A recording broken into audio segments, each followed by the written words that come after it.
new babe. So what's good, TMG fam? It's your boy Ellen. I'm back with another reaction. How y'all feel? Welcome back to the channel. Salute. Now listen, real quick before we get into this 5 scariest and strangest. Is strangest a word? I feel like they just did that to me, man. If we was in Scrabble right now, I'd be like, yo, challenge. It's strange. I might lose that though. Yeah, I think I lost that one. Hey Siri. Spell strangest. Strangers. See? S. See? She did strangers, not strangers. I don't know. I don't know. But that has nothing to do. The title of the video is the 5 scariest and strangest unexplained mysteries, right? But before we get into the video, man, I appreciate y'all last night, bro. I don't know what happened to the video. I've been responding to people all day. Someone asked me what happened to the video last night. What happened to the video last night? Apparently, the last 10 minutes of the video, the audio some kind of way throughout it bouncing down and me uploading to YouTube got off sync some kind of way. I don't know how. So I ended up taking it down last night. So a lot of you were hitting me up like, yo, what happened? That's why people were letting me know that the audio was messed up the last 10 minutes. So I took it down and I got it fixed and it should be back up tonight. So it may already be up by now either way, but I was just letting y'all know that's why I had taken it down last night and I put up that other video I had, which, you know what I mean? So, but anyway, man, we're going to get to this. So before we get to the video, man, y'all know what time it is. Make sure you hit the like button. No. That ain't how we say it here. Make sure you hit the subscribe button and run the lights up, baby. All day, every day. Let's go.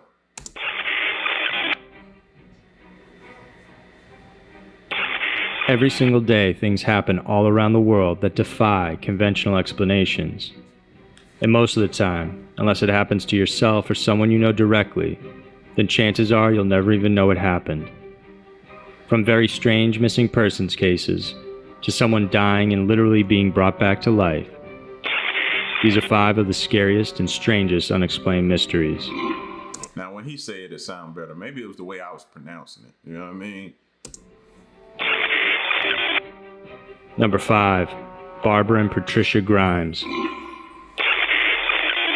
December 28th, 1956. Like any true... I wasn't even born, wasn't even thought about. Huh? My parents were still running around probably being, as my mom would say, being fast. Blue Elvis fans, sisters Barbara, who was 15 years old, and Patricia, just 13, found themselves lining up for his movie, Love Me Tender, for the 15th time. The sisters left home at 7:30 p.m. and headed to Brighton Theater in Chicago. Carrying only $2.70 between them, they planned to return home after watching the double feature. Their mother Loretta expected them to be home no later than 11:45, but it was past midnight and the girls still weren't home. Loretta sent 2 of her older children to wait by the bus stop for their sisters, but after 3 buses had passed, they went back home at 2 a.m., letting their mother know there were no signs of them. Loretta then called police and reported the girls missing. What followed was one of the biggest missing person searches ever launched in the Chicago area. Several witnesses, including a friend of Patricia's, Dorothy Wienert, reported seeing the girls in the theater. Dorothy had sat behind them with her own sister, but they left around 9:30 after the first viewing. Remember, y'all, this is in the 50s.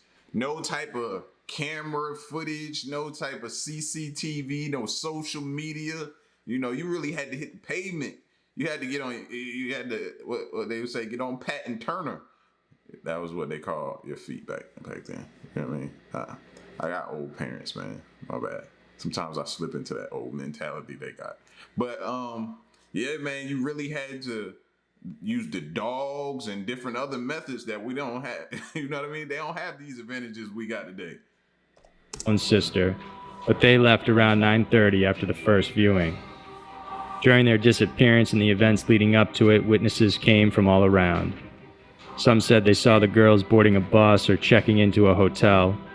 Police theorized they must have run away to head to Nashville to meet Elvis, or perhaps were trying to live a life similar to his. Even the news of the girl's disappearance reached Elvis's camp in Graceland, and they issued a statement urging the sisters to go home, saying, "If you are good Presley fans, you'll go home and ease your mother's worries." After nearly a month had passed after their disappearance, on January 22nd, a man named Leonard Prescott spotted something on the roadside of German Church Road in Illinois.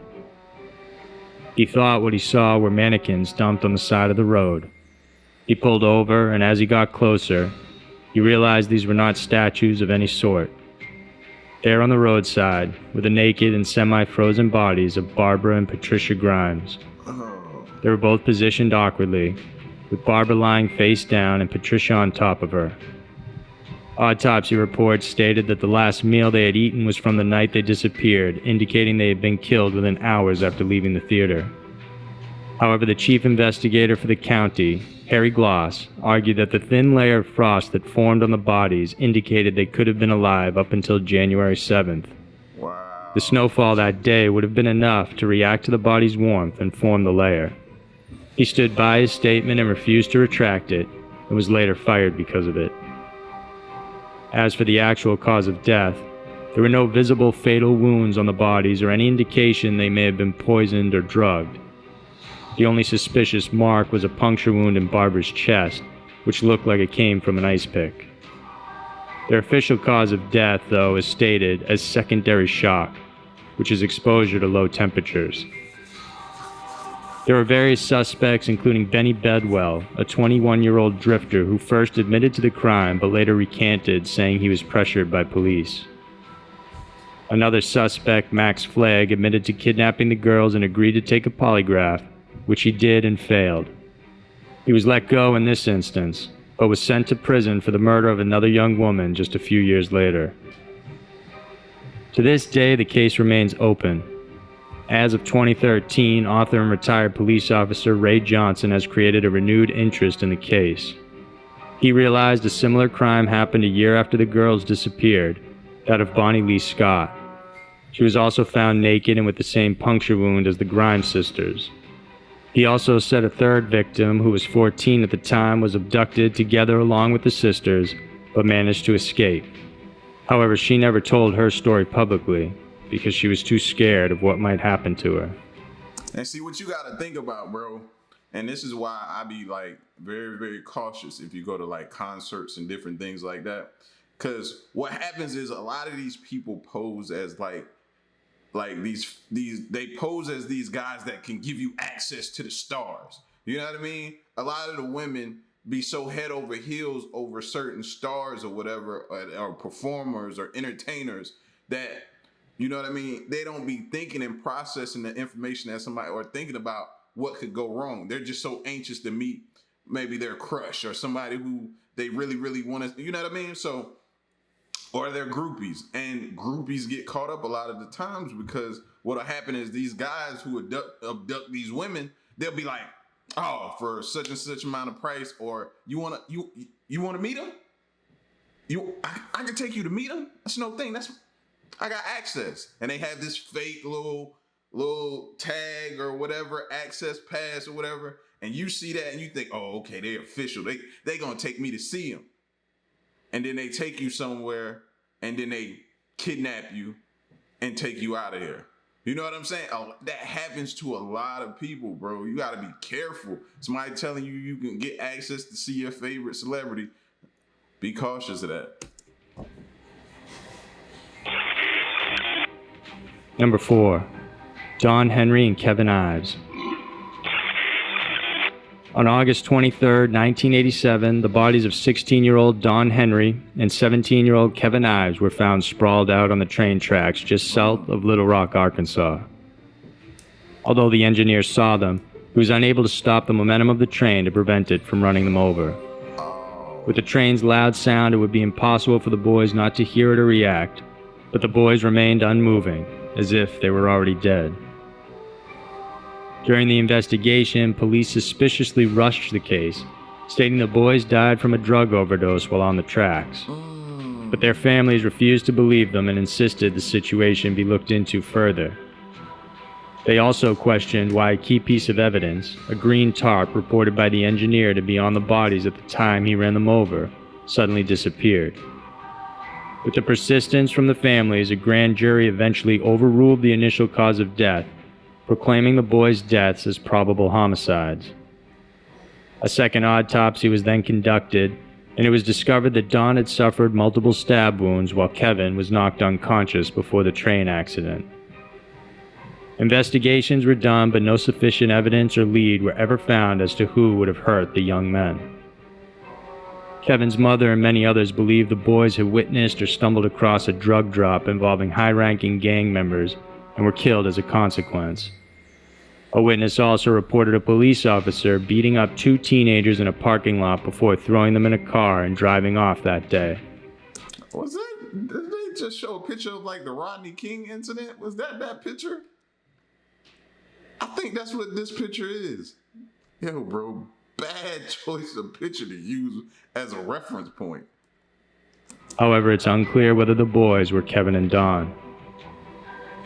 What's odd about the incident is that an investigator discovered an eerily similar crime in Hodgen, Oklahoma. This case also involved 2 boys who were placed on the train tracks before being run over. No one was arrested for that crime as well. To this day, there are still no answers as to who was responsible for the murders of those boys, and so the case of Kevin Ives and Don Henry remains unsolved.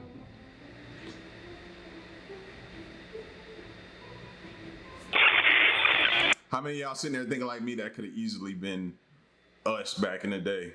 How many of y'all went back in the woods and played along the train tracks and was back there, you know what I mean, in the ditch, playing with tadpoles and different things like that? You know what I mean? That could have easily been any one of us. Number 3, Gene Hilliard. It was December 20th, 1980, when 19-year-old Gene Hilliard's car skidded off an icy, isolated road in Minnesota. She was headed home, and after the minor accident, her car engine stalled. Afraid she would freeze to death waiting inside the vehicle, she decided to walk over to a friend's house that was 2 miles away. She walked against the wind and in heavy snow, hoping to reach the house. However, exhausted and suffering from hypothermia, she collapsed about 15 feet away from her friend's driveway at approximately 1 a.m. Jean couldn't move any longer, and so she laid there motionless for nearly 6 hours, where temperatures dropped to negative 22 degrees Fahrenheit. Wow. By 7 a.m., her friend, Wally Nelson, walked outside his house and to his shock found Jean frozen solid. Her face was ghost-like, pale, and her entire body was frozen so stiff that he couldn't load her in the car except diagonally. She was rushed to the hospital where doctors initially thought she was dead. She was completely unresponsive. They determined her heart was still beating, but it was down to just 12 beats per minute. Her body temperature was so low that it couldn't be measured using a regular thermometer. Moreover, they couldn't deliver medication or feed her intravenously because her skin was too frozen to be pierced with needles. All they could do was wrap her in an electric blanket and wait for her to thaw. They thought Jean, for sure, would suffer from brain damage and might need to have both of her legs amputated. What they didn't expect was what would happen next. Around 1 p.m., to the amazement of everyone, Jean started to make sounds and asked for some water. By that evening, she could move her arms and hands, and after 3 days, she was able to move her legs too. Even better news was that she didn't suffer any lasting problems from the episode. Jean remained in the ICU for... She didn't lose no fingers, no toes, no nothing. That's what you call a miracle, bro. That's a straight up... I was expecting them to say... First of all, I was expecting her to be dead. And then they was like, her heartbeat was 12 beats per minute, bro. When normally your heartbeat is what, 60 to 100 typical between that? So... To be, what is it, bradycardic?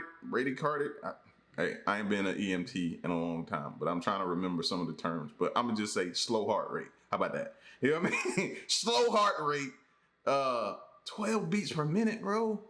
That's crazy. And then her skin was frozen solid. Can't even get an IV in it. So they just, at this point, I'm surprised they didn't give up. Shout out to them for keep going. for 6 days and was moved to a normal room after that. She stayed at the hospital for 49 days in total, was released, and continued to live a normal life. What happened to Jean remains a complete mystery.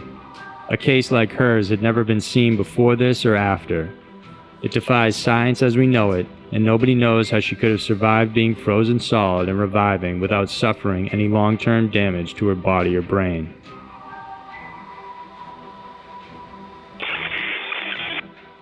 Number 2. Beaumont Children disappearance. It was a hot Australian day on January 26, 1966, and the three... Bro, looking at this picture right here, what y'all think about? Like, back in the day, you'd be like, you wouldn't think nothing about this. Now you think about it right after COVID, and you'd be like, whoo, that's a lot of people out there. Sheesh. Your anxiety start messing with you. Like, good gosh, that's a lot of people. COVID, man, ain't nobody practicing social distance. Like, COVID has kind of ruined us for forever, bro. Yeah? Even though now is everything is opening back up, you still kind of in the back of your mind are like, all right, still maintain your distance, bro. It was a hot Australian day on January 26, 1966, and the three Beaumont children, 9-year-old Jane, 7-year-old Arna, and Grant, who was 4, asked their parents if they could head to Glenelg Beach, just a 5-minute bus ride away from their home. Their parents, Jim and Nancy, thought Jane was responsible enough to take care of her siblings and agreed to let them go. Nancy gave her daughter coins for the bus and some food. The children were instructed to catch the afternoon bus and be home by 2 p.m. However, the following morning, the children were officially declared missing. Detectives pieced together that the children boarded the 10 a.m. bus headed to the beach. Nancy spent the morning with a friend while Jim went to meet with potential clients. A little after lunchtime, Nancy waited for her children to get home, but the bus arrived without them. A few more buses came and went, and without any sign of the kids, Nancy became frantic. The moment Jim arrived home, they headed to the beach to look for them. They still couldn't find the siblings and reported them missing soon after that. The missing children became front-page news on January 27th, and eyewitnesses began to come forward. One lady reported seeing them inside the bus, and 5 minutes later at 10:15 a.m., they got off at Mosley Street. The next sighting came from a postman who knew them well. He said he saw them walking on Jetty Road towards the beach, but later on revised his story, believing he had seen them in the afternoon instead of the morning. Another elderly lady saw the 3 children playing under a sprinkler around 11 a.m. at the Coley Reserve. She also noted a man in blue swimming trunks who was watching them. About 15 minutes later, this same man joined them, and at 11:45 a.m., the siblings bought meat pies using a $1 note. The owner was familiar with the children because they've been there before, but never bought a meat pie until that time. Police believe the money was given by the stranger because Nancy insisted she never gave her children a $1 note, but only coins. By noontime, right when the children were set to go home, a couple with their granddaughter along with another woman were sitting on a bench when a man approached them with 3 children. He said he was missing some money and asked if they saw anyone touching his clothes. They said no, and he returned and helped the children get dressed. The woman was positive the children were the Beaumonts, and the man's description matched those of the stranger seen with the children by the sprinkler earlier on. An extensive campaign was launched to help the 3 kids. All of their belongings, the ones they took to the beach, were also missing, which indicated that they had not been swept into the ocean. Plus the fact a man was spotted with them had led investigators to believe they were abducted. Hundreds reached out to help the Beaumonts find their kids, and every tip and piece of information was followed up, but to no avail. Several suspects emerged, including Bevan Spencer von Eman, which matched the description of the witnesses. Years after the incident, von Eman was charged for murdering a 15-year-old and experimenting on him. An informant pointed to him as boasting that he had taken 3 children at the beach years before. However, no concrete evidence has been found to link him to the Beaumont children. Other suspects include Arthur Stanley Brown, who was charged for killing 2 young girls in 1970. He bore a striking resemblance to the image provided by witnesses. Today, the case still remains open. There's a $1 million reward offered to those who can provide information leading to an arrest. But so far, It remains unclaimed.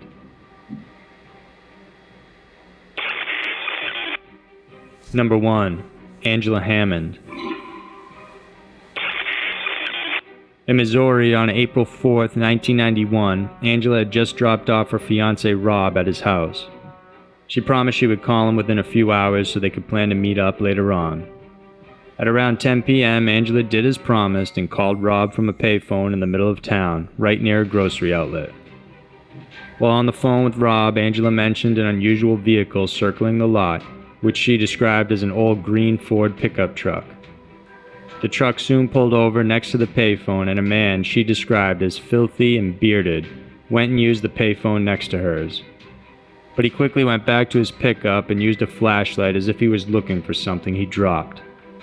Rob had Angela ask if he needed to use the phone, and the man replied no, and that he'd try again in a minute. They then went on to talk about other things before Rob heard Angela scream in terror. Rob bolted out the door to head to where she was. The grocery outlet was only 7 blocks away. As he drove to the store, a truck moving in the opposite direction passed, and he heard his name called out from the window. Knowing it was Angela, he slammed his car in reverse without knowing he had damaged the transmission. Rob took chase for a couple of miles before his car finally gave out and he couldn't follow any longer. That's what I was afraid of when he said that about the transmission. I was like, The only thing he noticed was a strange decal at the back of the truck's window which he couldn't describe in detail, and after his car failed, all he could do was watch as it sped away into the darkness. The search for Angela Hammond became national news thanks to the program Unsolved Mysteries. Witnesses near the payphone where she was abducted reporting seeing a dirty white man wearing glasses and overalls sitting in the truck, which was described as a 1969 or 1970 Ford pickup. However, no solid evidence has ever been found. Rob was initially considered a suspect because of the strange story, but was cleared shortly after questioning. Investigators soon uncovered other mysterious disappearances in and around the area. There was the case of 30-year-old Cheryl Ann Kennedy, who disappeared after locking up her store in Nevada, Missouri on February 27, 1991. Another woman, Trudy Darby, 42, also vanished in front of her store on January 19th. Darby's body was later on discovered and linked to half-brothers Marvin Chaney and Jesse Rush. While all 3 cases have similarities, investigators could not find concrete evidence linking all 3. To this day, Angela Hammond's disappearance remains a mystery. No one has ever heard from her again, or found her body, or come forward with any clues as to what happened the night she disappeared. So there were 5 of the scariest and strangest unexplained mysteries. It's human nature to search for answers. We all want to know why and how, but sometimes that's just not a possibility. These cases of disappearances, abductions, and even miracles continue to make us wonder what really happened.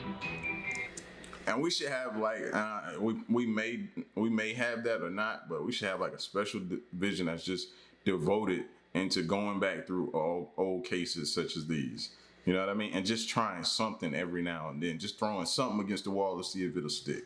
See if new evidence, or you know what I mean, you can find new DNA strands or something. Just touch the file every so often and just try something new. You know what I mean? I think families deserve that. Families deserve that closure at some point in time, man. These families here never got closure for a lot of them, you know, except the girls with the bodies that was found and different things like that. But yeah, I would need closure. I would gotta, or I'd be a maniac somewhere, and there wouldn't be nothing nobody could do with me. Period. So, but y'all get at me in the comment section, man. Let me know what y'all thought of this video, all right? And leave a like. Stick around and stay tuned to the next reaction. I'm out. Peace, y'all. Stay solid. Hey.